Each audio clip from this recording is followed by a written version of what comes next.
Hey guys! Welcome back to my channel. So I'm Sophie from Manila, Philippines. In case this is your first time watching my vlog, please don't forget to subscribe to my channel for more travel and lifestyle content such as this, and hit the bell button for notifications on when I post a new vlog. I finally had the time to shoot my Japan shopping haul! In case you missed it, I actually posted 3 travel vlogs on my last trip to Japan in Osaka. I'll put down the links below in the description box in case you guys want to watch it. I never expected myself to be posting a video like this because I usually don't spend and splurge when I travel abroad. I usually spend most of my money on experiences, memories, food, so I never really shop for a lot of material things unless they're souvenirs from my loved ones. This one is really a very special case, and I decided to make a separate video just for this because I really bought quite a number of things that I didn't expect myself to do, but because Japan has so much to offer and they have really crazy good deals, we couldn't resist. Martin will be joining me later on this vlog, so it's sort of like a couple shopping haul vlog. So if you guys are interested in knowing our top recommendations for souvenirs, beauty, electronics, and random finds in Japan, keep on watching. So let's start with food. First up is this chocolate called Melty Kiss. This brand I only discovered because a friend of mine brought it home from Japan and made me try it. It's like small cubes of chocolate that melt in your mouth. They're really good. They're packaged individually, so it's good for sharing if you want to bring it home for your office mates or your friends. Because of the packaging, it's more hygienic in a way. I decided to get this instead of the usual Kit Kat because it's something that you can't really find here in Manila. I think I've only seen it in a few shops. They don't really sell it in the grocery store. It's quite unique and special, and I decided to get the classic flavor, the premium chocolate, and also a party pack because they have interesting flavors like matcha and strawberry. Next are these chocolate covered biscuits. So it's called Bourbon Alfort Biscuits. It reminds me of Ritter's Sport but a lot cheaper. This one is quite unique and you can find it easily anywhere in Japan. You don't usually find this here in Manila. It's also great for sharing because it comes in party packs like this. So my mom's request was specialty cookies from Japan. So when I did my research, the best brand was called Heroine. It's all the way from Hokkaido, but they also sell it in Osaka. It comes in this really nice packaging, so it's a more premium souvenir. And they actually have an Osaka version called Osaka no Koibito, but it's not as good. When I read reviews, it said that this is better. I decided to get this one instead, even if it's more expensive. The packaging says that it's since 1976, so it's pretty legit and traditional. So when you open it, you only have 2 left. So it comes in individual packs, and it's basically like a lengua de gato, like a cracker that has vanilla cream inside. It's nothing special in my opinion, but I like that it's not too sweet. So if you're looking for something that's more on the premium side for your food souvenirs, you can try this out. They have other boxes. This one's just a pack of 12 if I'm not mistaken. So they have bigger packs if you want to give more people. It's actually gift wrap. I just took it out already. Really good for traveling as well. Like you can just stack it up in your luggage and it won't get crushed. Let's move on to the most exciting part, the beauty section.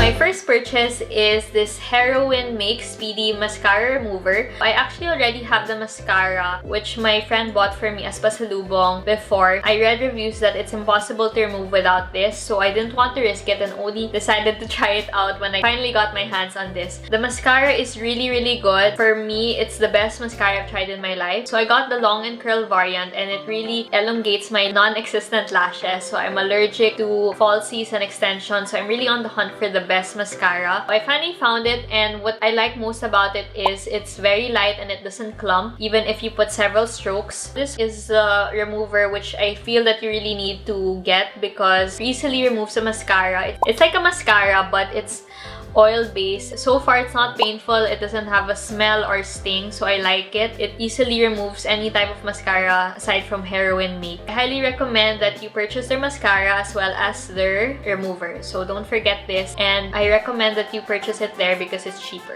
So the next product I got from Heroine Make is their liquid eyeliner. So I got the smooth liquid eyeliner in black. I've already tried out this product before and it's a repeat purchase. So far, far, this is really the best eyeliner I've tried compared to other brands. Usually, liquid eyeliner, especially in the color black, is very tricky. You really have to be extra careful because you can easily overline your eyes and you'll end up looking like a panda. So this one I really like because it's really soft and thin. So you can easily control the strokes that you make. It's also waterproof, so you don't have to worry about smudges after. So for me, this is really the best and highly recommend. It's also an award-winning product. So the next item I got is the DHC Eyelash Tonic. As mentioned earlier, I'm not really blessed in the eyelash department, so I'm really trying to find products that will help me in that. And I decided to get this because DHC is one of the highly raved brands in Japan, one of the top selling brands when I did my research. I decided to try this out because it's supposed to make my eyelashes fuller, stronger, and healthier. Since this is my first time trying out an eyelash serum, I didn't want to really spend so much because there are ones that are really costly. This one's a lot cheaper and comes from a good brand, so I decided to try it out. Hopefully it's good. I'll let you know if it's effective.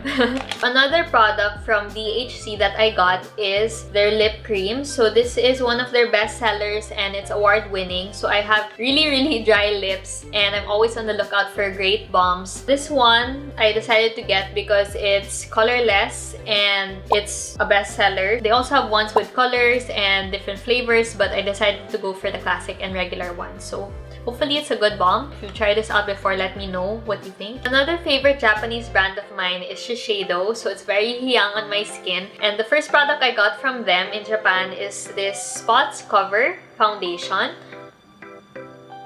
So I got this because it's not something I see in Manila and I've been looking for a concealer because mine is running out. It comes not in your usual tube and it's very handy. I was actually considering another brand called Naturactor, which is also in the same form, but I decided to go for this one because I read reviews that this one has a more matte look while Naturactor has a more dewy look, and because my skin is combination, I didn't want to end up with an oily finish after a long day. I decided to go for this one, but if you've tried Naturactor before, please do let me know if it's a good product. I'd still like to try it out if it's worth it. This one comes in several shades, but the bad thing is that they don't have a tester. So I really had to research on what might be the closest match to my skin tone. And I found that H100 might be it. Hopefully it's not too dark. Another product I got from Shiseido is their Baby Press Powder. My friend actually got this before and she recommended it to me. I've been looking for an alternative to my Innisfree Mineral Sebum Powder, which used to be really good on me. It didn't give me a white cast or powdery finish, but recently it did, and I don't know, maybe they changed their formula. So I've been looking for something else that didn't give me that same effect or same finish. I decided to try this out because it was really cheap and it's travel friendly as well. So hopefully it doesn't make me look like a ghost. So the next item is Anessa Perfect UV Sunscreen Skincare Milk SPF 50+.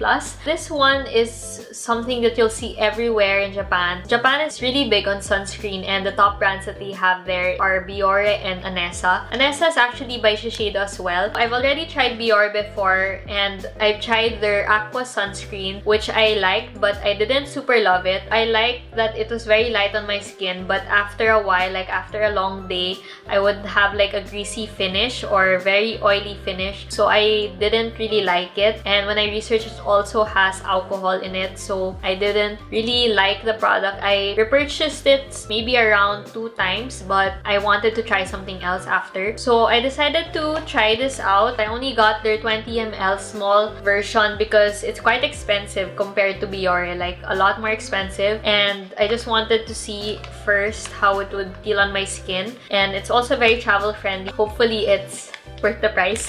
Let's move on to beauty tools. The last product I got from Shiseido is their eyelash pads. I actually use the Shiseido eyelash curler because it's supposedly one of the best ones. I'm not really an expert in it, but I just bought it because it's a highly raved product. I got this one because I misplaced the free ones, and if you want to save and instead of buying a new curler altogether, you can just get this. They have a lot of it and it's really cheap. The next item on the beauty section is Shuemura's eyelash curler. So I decided to try this out even if I have an eyelash curler because it's considered a holy grail of so many people, and I really wanted to know what the hype is all about. So if you've tried it out and you vouch for this, let me know in the comment section. This brand is actually phased out in Manila, so it's also one of the reasons why I decided to try it out and buy it there. And I hope it's really good because it's quite expensive. Hopefully it's worth it. The next item is this Shopee 3D makeup sponge. It's a 4-type set, and it's for BB cream, CC cream, powder foundation, and liquid foundation. So I currently use a beauty blender to blend my makeup and foundation on my skin, but I feel like it's not worth it anymore because it shreds so fast and it doesn't last long. So I decided to buy this because it's really cheap and it comes in 4 different types and shapes. So I feel like it's a lot of value for money. Under tools, let's move on to hair tools. The first item is this Agatuya portable mini iron. I made a mistake of not checking the voltage when I went to Japan, so I didn't get to use the hair curler that I bought. So I decided to buy one there and look for one that's very travel friendly and something that I can use anywhere in the world. So this is what my friend suggested to me, and it's really cute. It comes in a lot of candy colors like this. Very, very portable and tiny. You don't even need travel allowance to bring this or carry this around. It's really travel friendly. I really wanted to like it. When I first bought it, I was really so excited to use it, and then I ended up only using it once because I really have thick hair and it was taking me forever to curl every single strand because it's really small. So the width of the barrel, or I'm not sure what you call it, but the iron plate is really small, so it can only get a little bit of hair each time. So I decided that I'm just gonna give it to my sister instead, who has really thin hair and can really make use of this. If you have thin hair, go for it. One of the shopping lessons I've learned in Japan is to never buy on impulse because you'll probably find something even better. So I actually did find something better than that portable mini iron, and that is the Panasonic EH-HV40. It's a curl and straight brush with a 26mm barrel. This is exactly what I was looking for, and it just came out in Japan, so it was really perfect. I had to buy it even if I bought already a portable mini iron, which made me all the more guilty.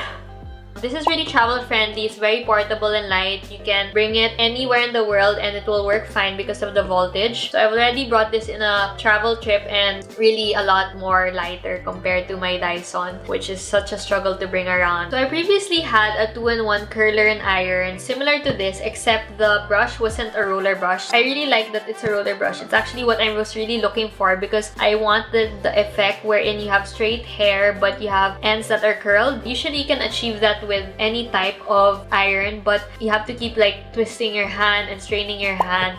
So this one is a lot easier. They also have a bigger version of this, a 32mm barrel, but I decided to go for this one because it's a lot more travel friendly. The next item is this hand-veiled premium rich nail. I have really weak and brittle nails. Whenever I have a manicure or I get gel nail polish, after a while my nails become really thin and chip off easily. So I decided to try this out because it's an ointment to make my nails healthier and stronger. This one I haven't actually tried out yet, so I hope it works. It's quite expensive, but it's a lot cheaper compared to other nail treatments here in Manila. Hopefully it's worth it.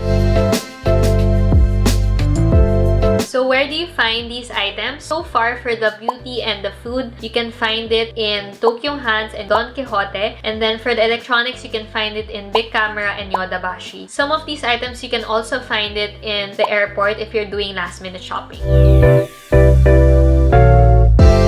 The last item I wanted to feature is the one that I saved for last because it's the most expensive. Japan is known for vintage shopping. They have a lot of shops that sells luxury secondhand pieces of really good quality like bags, watches, jewelry. Personally, I didn't have anything in mind. I wasn't planning to buy anything luxurious, but I felt that it didn't hurt to look around. I'm not the type to invest in bags yet because I find it very hard to maintain and I feel like the value depreciates so much faster and it's not very sustainable. So I felt felt this even more when I saw a lot of luxurious bags put together and I saw like them getting really worn down. So personally, I think jewelry is a better and safer investment compared to bags because it's something that lasts longer and something that you can pass down. So that's what I decided to keep an eye out when I was doing some window shopping in Japan. So I've been wanting a ring for quite some time now. So if you notice, I don't really wear a lot of jewelry. I find it a hassle to remove, to clean. You won't find me wearing any bracelets or watches. I wear really minimal jewelry because I'm scared to lose it as well. So I think a ring is perfect for me because it's something that I don't really have to remove all the time and I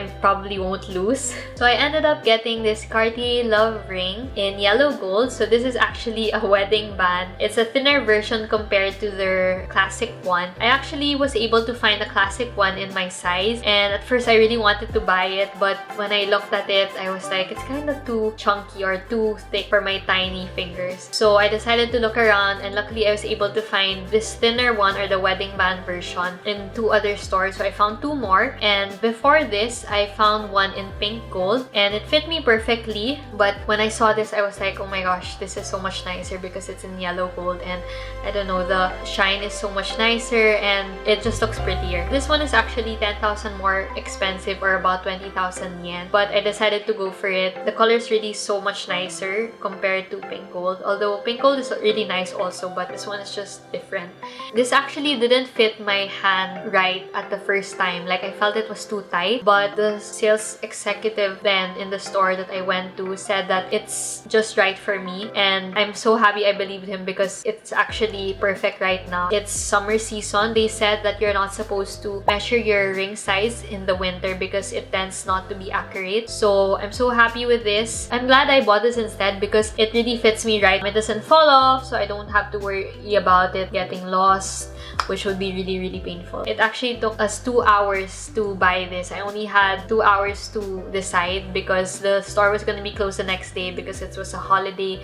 So I was really panicking and really rushing, and I was so indecisive, but Martin was there to really be patient and help me out during those times. Absolutely have no regrets in buying this because it's actually such a good deal. It's half the price of an original one. The service that I got in purchasing this was really good. I'll put it up in the cards, my shopping experience, if you want to find out where I bought this and why I really had a good shopping experience. They also gave me a free box. So this actually doesn't come with a box. So they gave me a free box and a certificate as well, so it makes it all the more legit. So nice. And that's a bigger box here with the logo.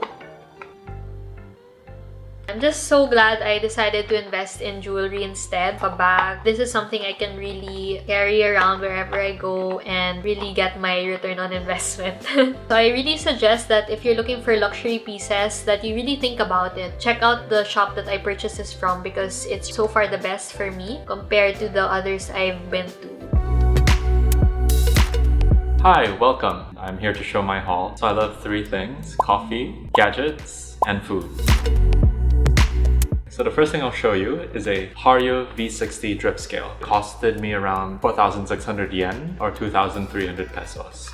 So what this is, or what it lets you do, is to weigh your coffee or any other things more accurately, and also serves as a timer. So if you're into coffee, I wouldn't say I'm a coffee snob, but I've started getting into coffee and I wanted my brews to be a bit more consistent, so I got a really nice coffee scale over here. It has a timer function as well.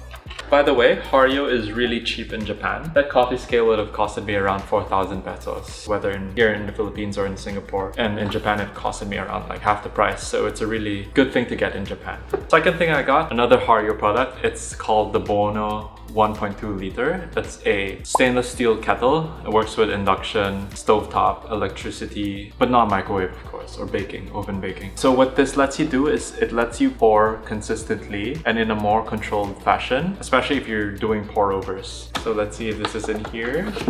Nope, it's not. So the box is empty. It's already being in use. See? Good things already in use. No time to waste. Third thing I got, was another Hario product. This is a coffee canister 300. It lets you store about 300 grams worth of stuff, or 1 liter. And basically, it's an airtight seal for your coffee, especially if you want to keep your coffee beans or coffee grounds fresh and free of humidity and protected from the external elements. So it's already being in use. It doesn't come with the coffee.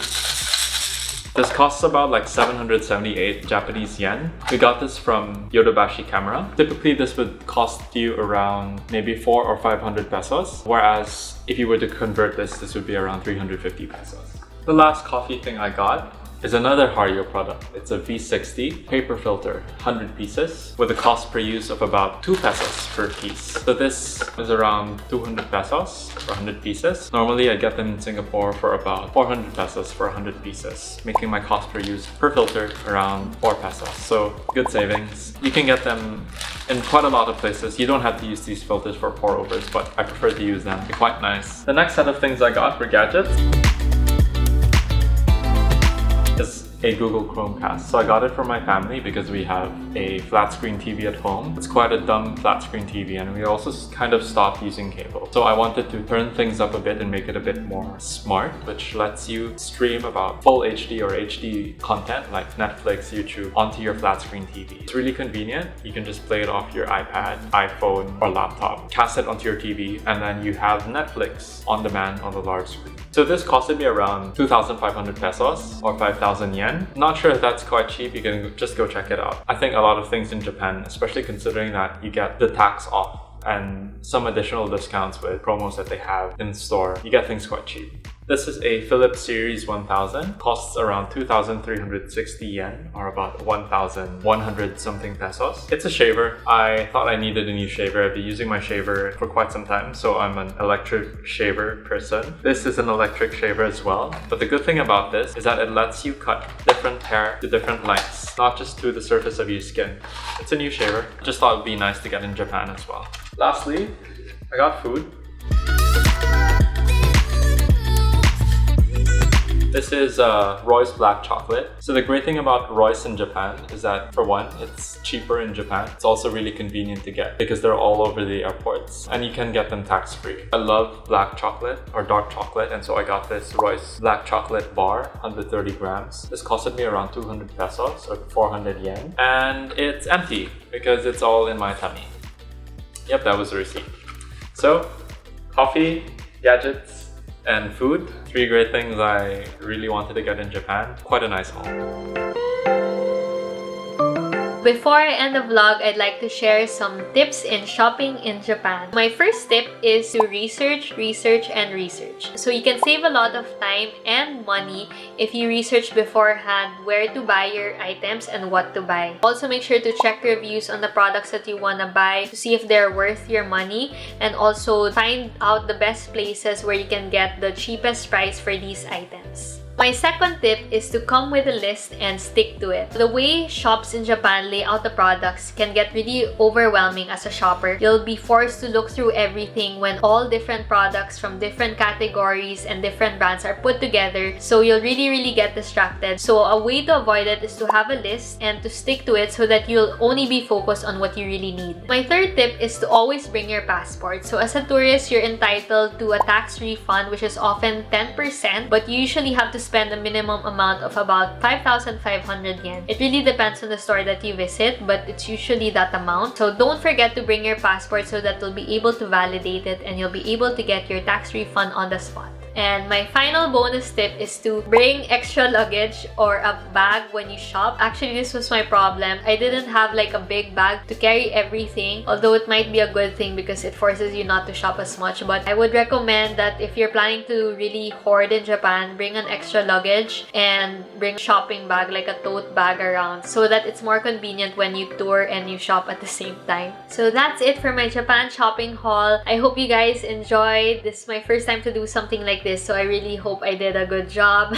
If you have any more ideas on what you'd like me to discuss, comment any sit-down vlog topic that you'd want me to try out, do let me know in the comment section. If you want an in-depth review of any of the products I mentioned, or if you've tried these products yourself, do let me know your review so that I can compare it with mine and know more about it, because most of these products I'm still in the middle of trying it out or haven't tried it at all. Please don't forget to subscribe to my channel, share this, and leave a comment and some love. I'd really appreciate it. Till the next one, bye!